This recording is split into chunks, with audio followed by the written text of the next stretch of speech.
Hi friends, কেমন আছো সবাই? আশা করবো যে যেখানে আছো খুব ভালো আছো, সুস্থ আছো। আমিও ভালো আছি। নতুন দিনে নতুন আরও একটি ভিডিওতে তোমাদের সকলকে জানাই আরও একবার আমার চ্যানেলে অনেক অনেক স্বাগত আর অনেক অনেক ভালোবাসা। যে যেখান থেকে আমার ভিডিও দেখছো, ছোটোদেরকে আন্তরিক ভালোবাসা আর বড়োদেরকে প্রণাম জানিয়ে ভিডিওটি শুরু করছি। আমার সঙ্গে থেকো, আমার পাশে থেকো। তোমরা যারা নতুন আমার ভিডিও দেখছো, চ্যানেলটিকে সাবস্ক্রাইব করোনি, প্লিজ সাবস্ক্রাইব করে আমার পাশে থেকো। আর যারা পুরনো ভিডিও দেখছো, সাবস্ক্রাইব করেছো, তাদেরকে তো ধন্যবাদ বললে অনেকটাই কম হয়ে যাবে। তো চলো, বৃষ্টির দিনে কি কি রান্না করব না করব সমস্তটাই তোমাদের সাথে শেয়ার করব। তো দেখতে পাচ্ছ, প্রথমে আমি বেশ মোটা মোটা করে গোল গোল করে আলু কেটে নিয়েছি, সেগুলোকে ভাজা বসিয়ে দিয়েছি। আলু কাটা দেখে হয়তো অনেকে বুঝে গেছো কি রান্না করব। হ্যাঁ, অনেকে হয়তো বুঝতে পেরেছো বর্ষার দিনে হয়তো আমি খিচুড়ি রান্না করব। যেহেতু বর্ষার দিনে মনটা খিচুড়ি খিচুড়িই করে, তাই না? আমারও ঠিক তাই মনে হচ্ছিল। এই এত বৃষ্টি হচ্ছে সকাল থেকে, মনে হচ্ছিল খিচুড়ি হলে ভালোই হতো, কিন্তু শ্বশুরমশাই টুক করে বর্ষা মাথায় বাজারে চলে গেছিলো। বাজারে গিয়ে ওনার না খুব মুরগির মাংস খেতে ইচ্ছে করেছে, ছাল শুদ্ধ, উনি সেটাই কিনে নিয়ে এসছে।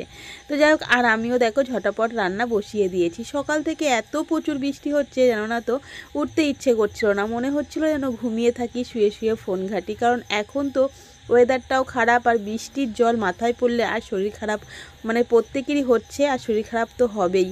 সেই কারণে শুয়েই ছিলাম, বসেছিলাম, মোবাইল ঘাঁটছিলাম, কোনো কাজে হাত দিইনি। যেহেতু এত ঝমঝম করে বৃষ্টি হচ্ছে, এই বৃষ্টি মাথায় ভিজলে অনবরত শরীর খারাপ বাধ্যতামূলক হবেই। তো তারপরে কি করলাম, বৃষ্টিটা যখন একটু কমেছে তখন তাড়াতাড়ি করে ঝটপট গামছা মাথায় দিয়ে বাইরের যে সমস্ত কাজ, যেহেতু আমাদের বাইরে কল, বাইরে বাথরুম, সমস্ত কিছু বাইরে আমাদের ভিজে ভিজে একটু করতে হয়, ঘরের ভিতরে সব কিছু নেই। তো তারপরে বাসন টাসন মেজে সমস্ত যা কাজ ঝটাপট করে নিয়ে স্নান করে আমি চলে এসেছি ঘরে।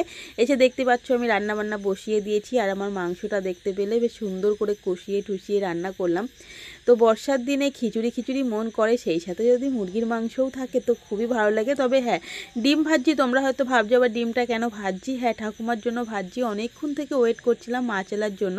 ঠাকুমা যেহেতু মাংস খায় না, ওনার জন্য মাছ তো রাখতেই হবে। তো মাছ এলার জন্য অনেকক্ষণ থেকে ওয়েট করে করে অবশেষে ঠাকুমার জন্য একটা ডিমের অমলেট করে ফেললাম। উনি ডিমের অমলেট খুবই ভালো খায়, বিশেষ করে পেঁয়াজ দিয়ে ভাজলে। উনি সেটাই বলল, হ্যাঁ মাছ না আসলে কি করার, তো একটা ডিমের অমলেট করো। আর এটা হচ্ছে শাক ভাজা, এটা হচ্ছে কলমি শাক। তো শাশুড়ি মা সকালবেলা আগের দিন তুলেছিল, তোলার পরে এটাকে ভালো করে পেঁয়াজ রসুন ফোড়ন দিয়ে ভাজা করছি। তো ঠাকুমা বললো শাক ভাজা আর ডিমের অমলেট আমি খুব ভালোই খেয়ে নেব। আর আমাদের তো মাংস হয়েই গেছে, এই দেখো দেখতে পাচ্ছ খুব সুন্দর করে মাংসের ঝোলটা হয়ে গেছে।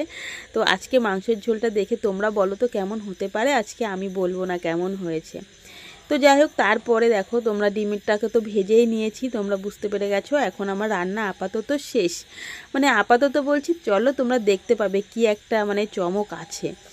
তো যাই হোক বন্ধুরা, যেটাই বলছিলাম, বর্ষার দিনে খিচুড়ি খিচুড়ি ইচ্ছে করছিল, এটা বললাম, শ্বশুরমশাইয়ের মাংস খেতে ইচ্ছে করেছে, চলে গেছে।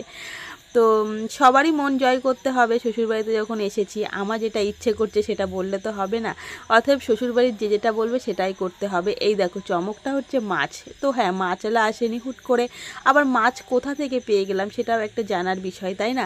তো মাছ এসেছিল অনেকটা দেরি করে, যেহেতু বর্ষা হচ্ছিল, বৃষ্টি হচ্ছিল প্রচুর, মাছওয়ালা এখানে ওখানে আটকে যাচ্ছিল, সেজন্য দেরি হয়ে গেছে। আর রেখে দিয়েছে দেখো বর্ষার দিনে ইলিশ মাছ শ্বশুরমশাই। তো ডিমের অমলেটটা একদম ফালতু ভাজা হয়ে গেছে, যা আমার ছেলে খুব ভালো খায়, ওর জন্যই আর কি অমলেটটা হয়ে গেছে। ও বলছে আমার কপালটা ভালো, আজকে আমি ডিম মাংস সব একসাথেই খেতে পারছি। আর মাছ তো খাবেই না, যেহেতু মাছে প্রচুর পরিমাণে কাটা। তারপরে দেখো কয়েক পিস মাত্র রান্না করছে, আর সব মাছ ফ্রিজেই রেখে দিচ্ছি, অনেকটাই মাছ রেখেছে। তো এই যে বেগুন দিয়ে মাছটা রান্না করেছি, ইলিশ মাছটা, বেগুন দিয়ে ইলিশ মাছ খুবই ভালো লাগে, কালো জিরে কাঁচা লঙ্কা ফোড়ন দিয়ে। তো যাই হোক, আজকে দুপুরবেলা আমাদের এই রান্না বান্না ছিল বৃষ্টির দিনে। তোমাদের কেমন লাগলো কমেন্ট করে কিন্তু জানিও আমাকে, ঠিক আছে? তো চলো আজকে আসছি, দেখা হবে নতুন আরও একটি ভিডিও নিয়ে। ততক্ষণ সবাই খুব ভালো থেকো, সুস্থ থেকো, টাটা।